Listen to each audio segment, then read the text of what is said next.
I have had Signalis on my wish list forever, but only recently did I take the plunge. After playing, it's no surprise why it won Horror Indie of the Year in 2023, along with tons of other nominations, and why it's so beloved amongst the community. At its core, its survival horror was some of the greatest world building and atmosphere that I've ever seen, and it became effective so quickly that I was immersed within the first 30 minutes. There's almost no spoken dialogue to speak of, and a lot of the world building is done through short cutscenes, notes left by someone, or inner monologue from our protagonist. It's not overdone, there's not some huge exposition dump to get you caught up on things. You're given pretty much the bare minimum, you're crashed, and you're searching for someone you care about, and the facility you're at has something that had gone terribly wrong. The game describes its world as a dystopian retro tech, and it does a fantastic job of showing this to the player in-game. You'll find notes of guards that have tortured workers and threw them into isolation, or took away food rations, if they were even lucky enough to make it through interrogation.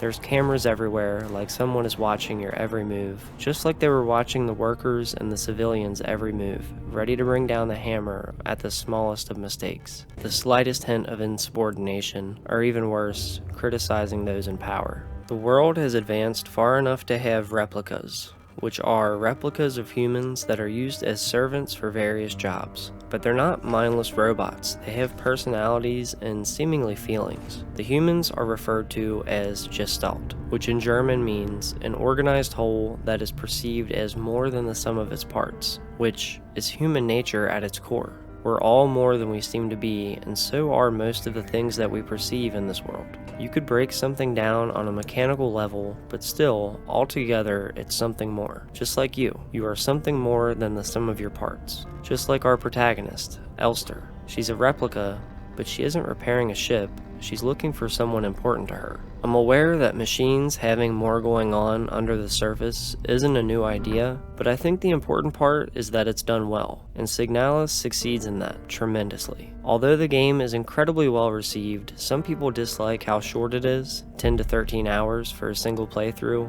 and of course, we all want more of a good thing, but some things are better in shorter or smaller servings. Sure, you could eat 12 s'mores at a campfire, but I bet you would have felt better if you just ate 2 or 3, or maybe 4 or 5. Although the game could have been longer, it doesn't feel rushed, and it definitely succeeds at what it sets out to do. Another very important aspect to give praise to is the soundtrack. The music in this game is so incredibly well done and fits the themes and moments so perfectly.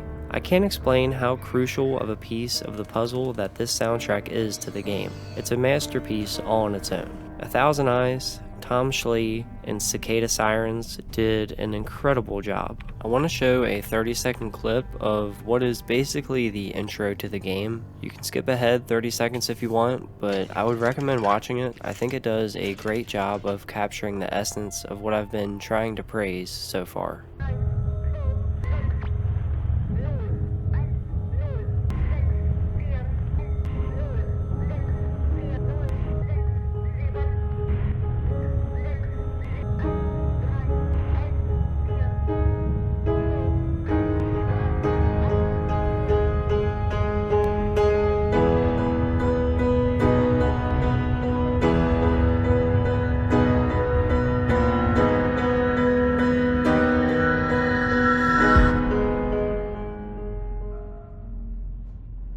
As I mentioned before, the game is short, but it's a very tight and purposeful experience. There's not any filler or wasted moments. The cutscenes are short, but there's a lot of emotion and foreshadowing and reading between the lines, so it's up to the player to read into it.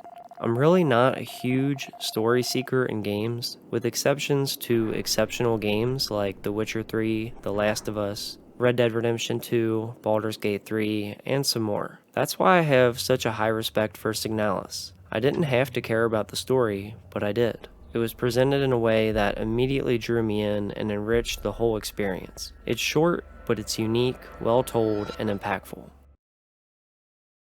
I started with the story and the world building because of how strong it was, but I could have easily started with the gameplay for the same reason. It looks as if it's just a 2D survival horror, but there's so much more beneath the surface. Every time you go to inspect something, you go into a full 3D perspective and see things in another layer of detail. It adds so much to the horror, to the world. When you see an elevator shaft and then you go into first person, things are much more menacing. It's very interactive. The key cards that you have to put in, the buttons that you have to press, the dials that you have to turn, the notes that you have to read, all come together for the puzzles at play. I personally love the puzzles. There are countless times that I have to look things up in games because I either have no idea what to do or a puzzle is just way beyond me, but I still enjoy puzzles. In Signalis, all the puzzle pieces are at your fingertips, and I would go as far as to say that they're accessible for pretty much everyone. I think it's a fine line between making a very complicated and convoluted puzzle that most people would just Google, and making puzzles so simple that anyone can solve them without any critical thinking,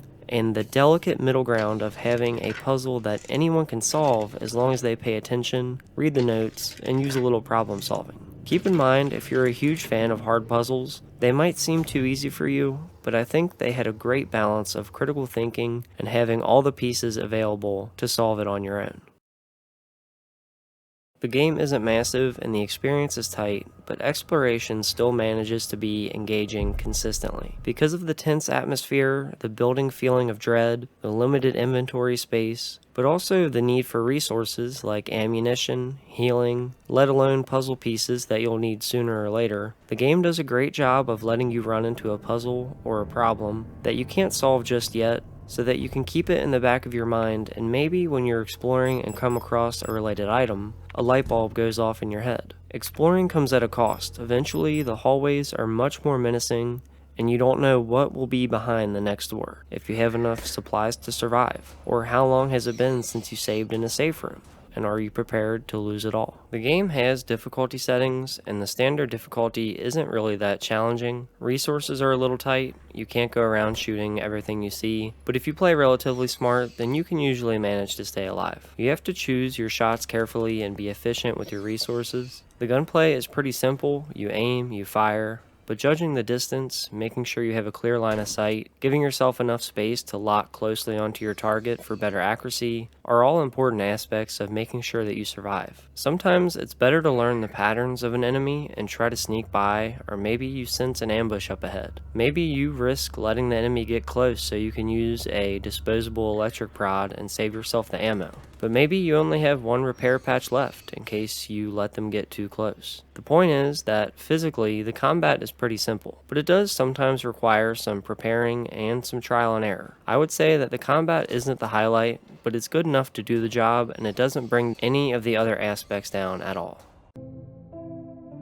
Signalis is a one-of-a-kind experience. The atmosphere, the world building, the narrative, the characters, the cryptic details, the panic-inducing imagery, the subtle glimpses of beauty, and heartbroken yet hopeful soundtrack all come together to make a masterpiece of an experience for you. The game's base price is $20 and it goes on sale fairly often, so it's a very worthwhile purchase and will likely leave an impact on you like few games manage to do. I'm glad you clicked on the video. If you enjoyed your time, liking the video makes a big difference for me. If you want to see more from me in the future, subscribe. I post once every 2 weeks, so I'll never clog up your feed. I hope you have a good one. Peace out.